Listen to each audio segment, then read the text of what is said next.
Before diving into this incredible story, remember to subscribe to the channel and turn on notifications.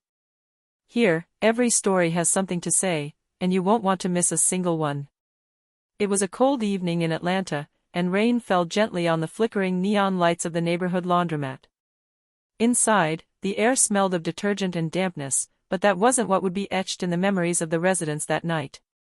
Sheriff Michael Thompson, a respected veteran of the police department, was patrolling the streets when he received an anonymous call reporting a strange situation at a laundromat. Upon entering, he found a scene that petrified him. A young black girl, barely 17 years old, lay motionless on the floor, her clothes soaked and stained with mud and water. Her pale face, almost translucent under the fluorescent light, displayed a disturbing lack of response. Without hesitation, the sheriff knelt beside her and checked her vital signs. Her heart was beating weakly, but she was still breathing. His anxiety surged when he noticed strange marks on her arms and neck, evidence of recent violence. Every minute counted. He immediately called emergency services while beginning CPR. The other customers in the laundromat were frozen, unable to tear their eyes away from the scene. Whispers and murmurs filled the air. Who was this girl? What had happened to her? And above all, why here, in an ordinary place that no one would ever have associated with such a terrible tragedy? News of the discovery spread like wildfire. Local and national media seized upon the story. A young black girl, found unconscious in a laundromat by a sheriff, had shaken the collective conscience of the United States. In a country already sensitive to issues of safety, violence, and racial justice, this incident immediately became the focus of an intense debate about child protection, police responsibilities, and how every life, regardless of color, deserves attention and respect.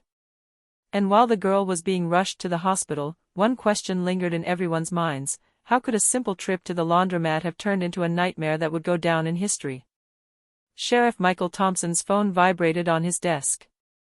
He looked at the screen, an anonymous call from downtown. A trembling voice informed him that a young girl was unconscious in a rundown laundromat on 5th Street. Without wasting a second, Michael put on his jacket and left his office in the pouring rain. The laundromat was almost empty, except for a few hurried customers putting their clothes in plastic baskets. When Michael walked through the door, the smell of soap and dampness greeted him. Then his gaze fell on her. The young black girl lay on the cold floor, her hair disheveled and her damp clothes clinging to her skin. Her face reflected the horror of recent trauma, and red marks on her arms and neck bore witness to unspeakable violence. Michael felt his heart clench. Every second counted. He knelt beside her, gently pressing on her wrist to feel for a pulse. Weak. Almost non-existent. He checked her breathing, irregular. Without hesitation, he began administering first aid, all the while calling for help. Meanwhile, the customers watched, some frozen with anguish, others murmuring theories. A woman at the counter whispered, "She's the daughter of..." No, impossible. But Michael wasn't listening. His only goal was to keep her alive. The minutes that followed seemed to last an eternity. Every movement, every breath mattered. When the ambulance finally arrived, he felt an immense weight lift from his shoulders, but the worry remained. He didn't know his name, nor what could have happened to him, but he knew that this night would change his life and the lives of the entire city. At the hospital, as doctors fought to stabilize the young girl, Michael watched through the emergency room window. He wondered how much injustice and violence remained hidden in the streets he had patrolled for years. He knew one thing: this case would be different. Meanwhile, in the shadows, someone was watching. Someone who knew the girl and knew exactly what had happened in that laundromat.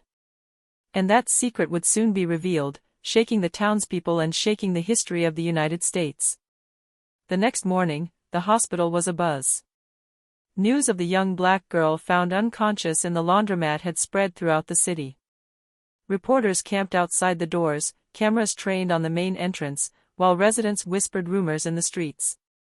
Sheriff Michael Thompson, who had found her, sat in a crowded waiting room, his hands clasped in his lap. He knew his duty, but a part of him was consumed by frustration and anger. How could a young girl be left alone in such a situation? Who could have done this to her? Inside, the medics busied themselves around the young girl. She had finally regained consciousness, but her voice was weak and trembling. She introduced herself timidly: Chloe Anderson, 17 years old, a promising high school student, known for her intelligence and kindness. Her eyes still shone with fear and confusion. Michael knelt beside her and spoke softly to her. "Chloe, I'm Sheriff Thompson. You're safe now. Can you tell me what happened to you?" Chloe shook her head, unable to speak of the violence she had just endured. Her lips trembled, and tears streamed silently down her cheeks. Michael felt a simmering anger rising within him. He knew this wasn't just an isolated incident, but an act that could reveal a much deeper injustice. In the media, the story took on national proportions. Television networks broadcast images from the laundromat and statements from Michael. Social media exploded with outraged messages. Hashtags about violence against black girls and citizen safety proliferated. Civil rights groups promised to closely monitor the case. Meanwhile, in the shadows, the person responsible for what had happened to Chloe was beginning to feel the pressure. The fear of the truth coming to light was eating them up inside. Every detail, every witness, every security camera became a threat. Michael knew that the case wouldn't be limited to saving Chloe. He had to find the person or people responsible, understand the motives behind this cruel act, and protect this young girl from other potential dangers. And above all, he knew that what he was about to discover would shock not only the city, but the entire United States. As Chloe slowly regained her strength, she looked at Michael with a mixture of fear and hope. She knew that this day marked the beginning of a fight she had never asked for, but one that would determine her future, and perhaps that of the entire community. The days following Chloe's discovery were a media frenzy. Every article, every news report, and every social media platform was talking about the incident. The young girl, now under the protection of the hospital and the police, had become an unwitting symbol of the injustice and vulnerability of young black girls in the United States. Michael Thompson spent his days questioning witnesses and neighbors, searching for any clue as to what might have happened in the laundromat. The security cameras had captured a blurry figure, but nothing enough to clearly identify the assailant. Yet, Michael sensed that someone in the shadows knew the truth and was waiting for the right moment to act. At Chloe's school, rumors were rife. Some classmates whispered about recent conflicts and injustices she might have suffered, but no one dared speak openly. Traumatized, Chloe remained silent, observing the reactions around her. She knew some were taking advantage of her vulnerability, but she kept her secrets to herself, hoping the sheriff would uncover the truth before it was too late. One night, while Michael was reviewing the laundromat footage again, he noticed a detail he had previously missed: a small gold watch, gleaming in the sunlight, that appeared to belong to the assailant. This detail, though minor, could be the key to identifying the person responsible. Meanwhile, in an upscale neighborhood of the city, a couple followed the news anxiously. They knew Chloe, and their concern went far beyond what they showed in public. One of them whispered, "It's time for everything to be revealed. The moment of truth has arrived." The next day, Michael summoned Chloe and her parents to a secure room in the hospital. He showed them the images and explained the clues he had discovered. Chloe, initially reluctant, eventually recognized a crucial detail: a particular symbol engraved on the watch belonged to someone she knew, someone she would never have suspected of harming her. The revelation shocked everyone. The attacker wasn't a stranger, but someone close to her, someone Chloe trusted. The young girl's world crumbled, but at the same time, a new strength was born within her, the strength of determination and survival. Michael knew the case was now taking on a far more personal and dangerous dimension. The entire city, and soon the country, would be closely following the outcome of this story. Every move had to be calculated, every decision weighed. Chloe was no longer just a victim, she was becoming a symbol of courage in the face of cruelty and injustice. A few days later, the tension was palpable throughout the city. The media continued to cover Chloe's case, but no one had yet identified the attacker. Michael Thompson, determined to solve the case, meticulously followed every lead. Every detail, every piece of testimony brought the police a little closer to the truth. Thanks to the watch and the symbol engraved on it, Michael was finally able to identify the attacker, Daniel Whitman, an influential young man in the local community, known for his connections with certain members of the town council. The revelation was a bombshell.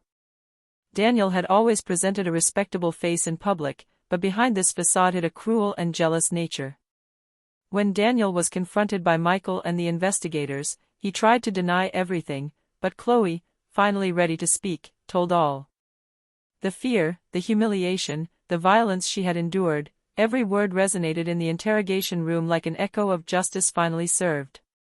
The entire city followed the case through the media, shocked to discover that someone so well-known and respected had committed such a cruel act.